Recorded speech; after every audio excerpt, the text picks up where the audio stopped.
Hey everyone, happy Tuesday. I'm Terry, and if you're here with me, great. Thank you so much. And I'm here with a new update vlog on my emergency surgery, which has been now, I think, about 3 weeks, approximately 3 weeks. And well, I'm glad that I've reached this point. It's been very easy, yet it's also been with some challenges, which is why I had been gone a few days because um, about, I would say, a week and a half ago, I woke up with a severe, severe migraine all on one side of my head, and neck and shoulders were just really, really aching. And I decided to tough it out, but it was accompanied by also severe nausea and throwing up.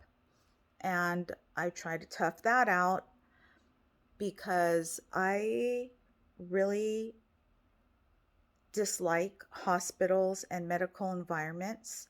I've always been healthy, but apparently I have some type of migraine um, condition or disorder. So I've been having migraines for about 6 years now, and when they come on very strong, and they only get worse from there. The problem with taking medications, even if I'm willing to take traditional medications, because treating it holistically at that point will not work, um, is that I can't do it because they're always accompanied by very, very extreme nausea. And if I take traditional medications orally, what happens is that my it affects my tummy and my nausea becomes far worse, and that could actually um, go into something serious, because when you're throwing up and you keep throwing up repeatedly, and it's so bad that it feels like food poisoning actually, and then it gets to the point where you have nothing left to throw up, but you're not just heaving, you're still throwing up.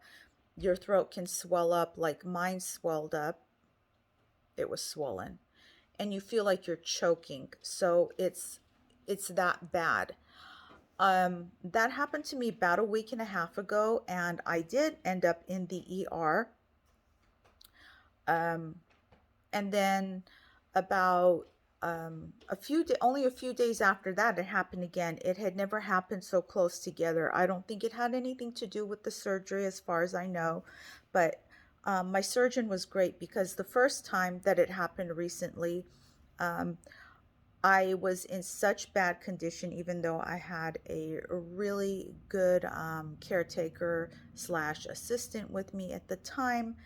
But there wasn't really anything she could do, because she's not a nurse. She's not a nursing staff, because I don't need one. Um, I thought I didn't. I felt so desperate, even though, I'm always a soldier. I'm always trying to tough things out. But I called his office, and the wonderful ladies in there connected me to him right away. And he was really good about it, but there was really nothing he could do. He told me to go to the ER, and I told him I generally don't like to go to ERs, especially being that I recently had the surgery.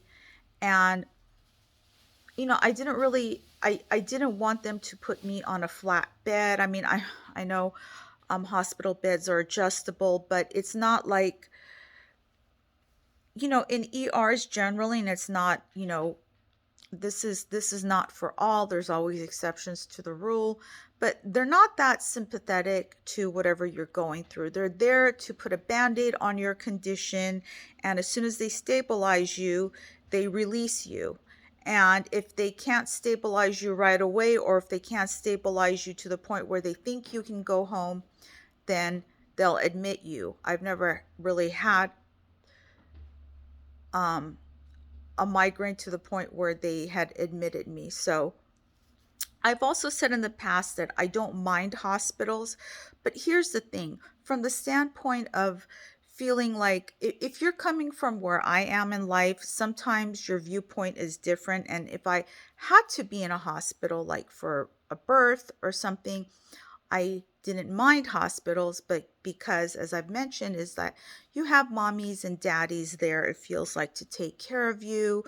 Um, you don't feel abandoned. You don't, and that speaks to my past. So, um, in general, though, I don't like medical settings. I don't like to be in hospitals, other than the reason that I stated before. So, anyways,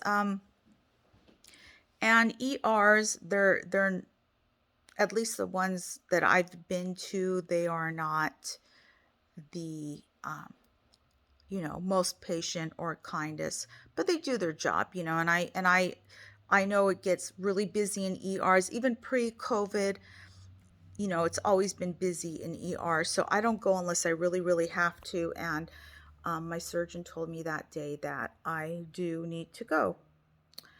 And I still wouldn't go even after I got off the phone with him, but then it just got to the point where I was so down and sick that I had to go. So we took an Uber to the hospital, one of the hospitals in my area, and it was overcrowded. And it wasn't even with COVID patients, really. It was um, overcrowded in its general way, like it would be pre-COVID. And it was really stuffy in there, and it was not clean. And this is like a better hospital.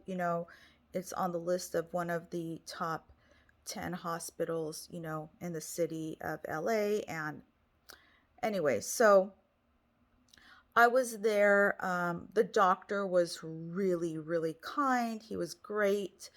Um, but it was uncomfortable for me having had surgery, and I refused to, they offered me a gown and I just refused it. I just stayed in my clothes.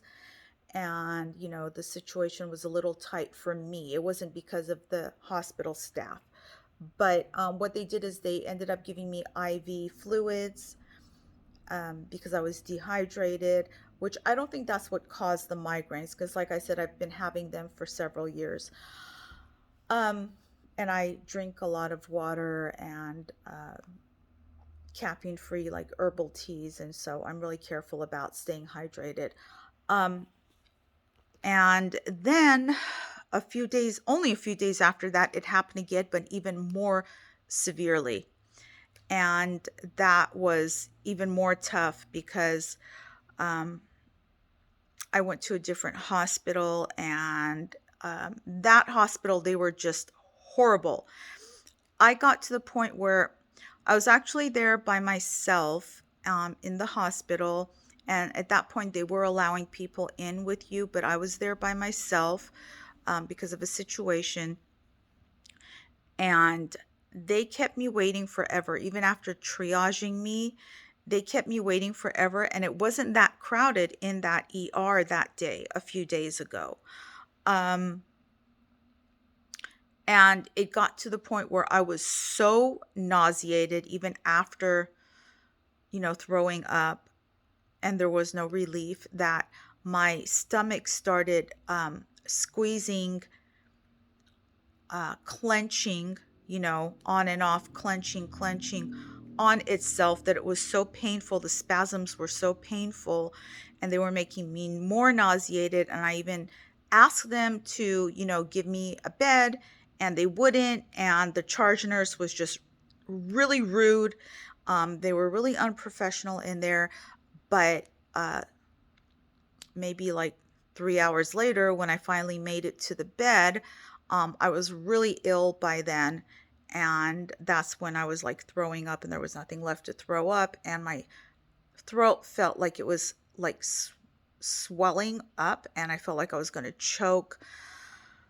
I kind of had to try to stabilize myself in there, just, um, at any rate, the nursing staff came to see me. I asked for some graham crackers to, that's how I tried to stabilize myself because there was nothing in my tummy. And then um, a long time after, a doctor came and he ordered IV fluids and some pain medication. I asked not to have any morphine because I don't know if any of you watching this have ever had morphine um, via an IV, but that stuff, for some people, it gets your heart pounding so much that you think you're going to stroke out. It's horrible. So I asked for no morphine. I asked for the least pain medication. They gave me that. They gave me two different anti-nausea medications. I was in there for a while. And as soon as they stabilized me, before the fluids were even finished, they discharged me and I came home. So there have been some challenges along the way.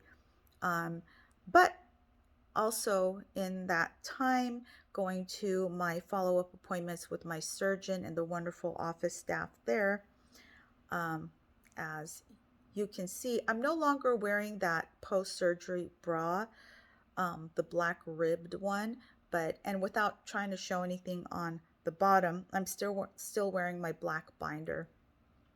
So they put me in this new bra, and I'm still wearing pads underneath the bra. So here it is.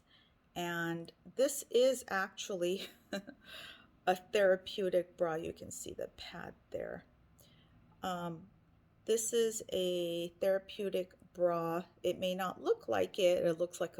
It may look to some people like a fun bra, and it is kind of cute, but I'm trying not to show anything on the bottom. I'm trying not to show anything more than I need to.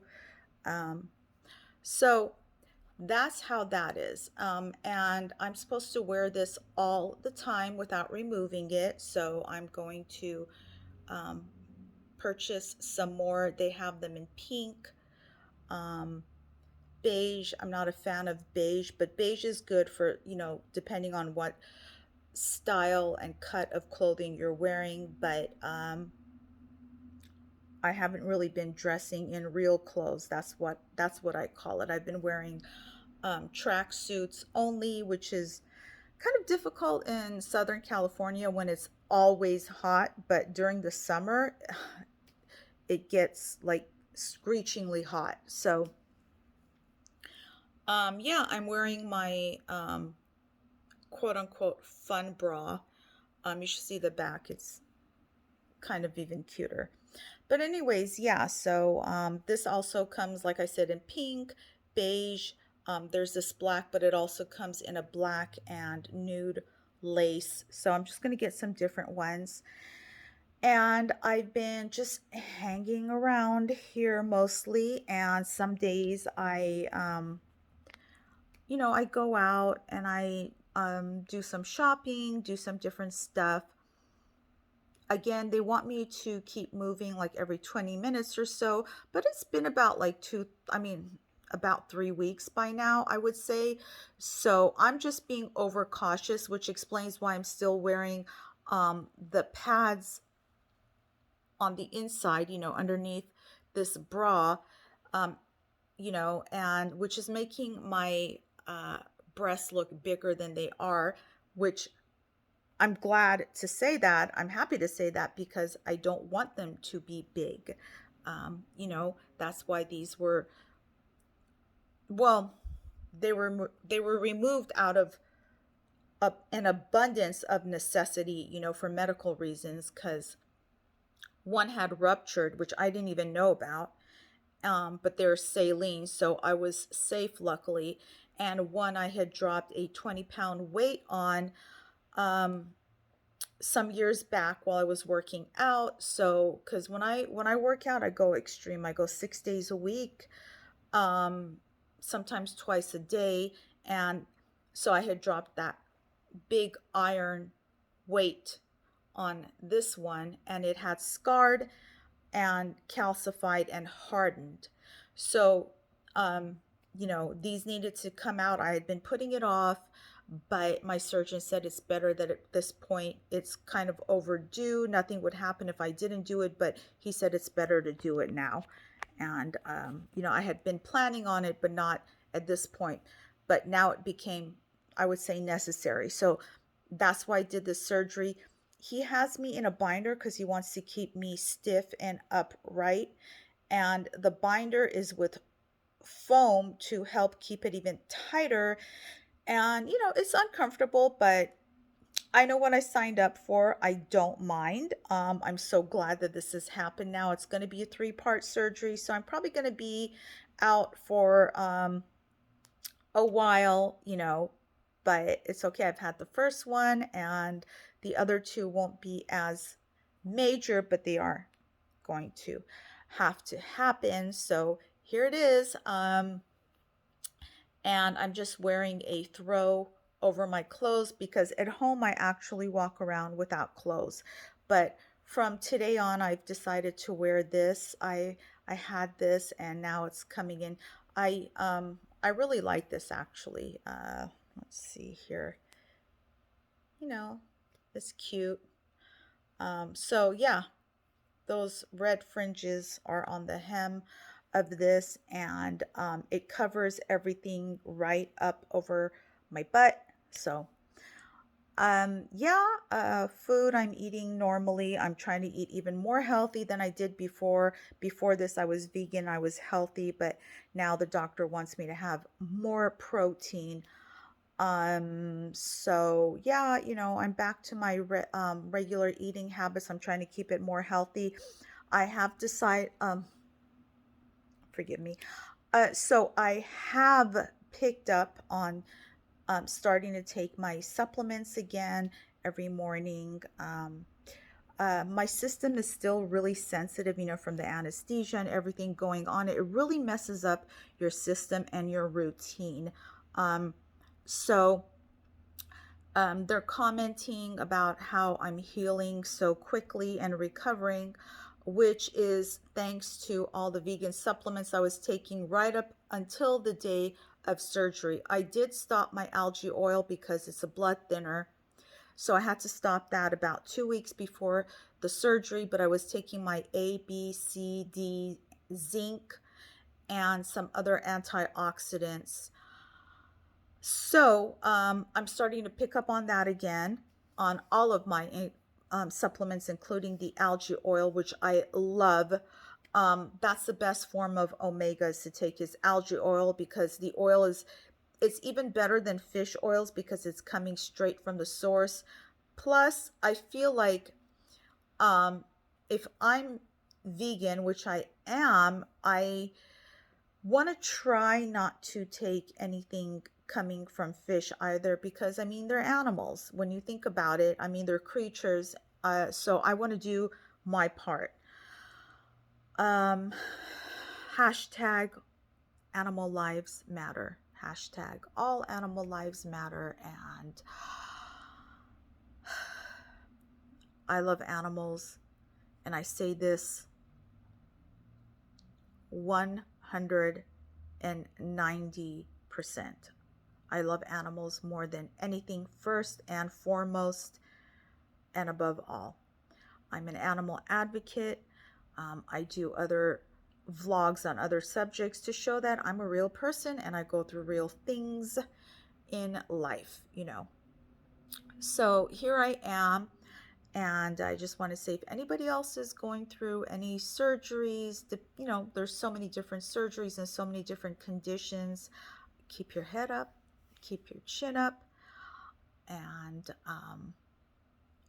there's always a better day. And I'm really happy. There's so many things I want to do, but it's just going to take many months until I'm back completely to normal. So thank you for being here. I would love for you to subscribe, turn on your notifications. I'd love to read your own experiences, suggestions, questions, comments. So everything If so, keep it positive and please subscribe. I am going to be doing giveaways at certain, marks in subscriptions. So thank you so much and have a great week to come. Bye.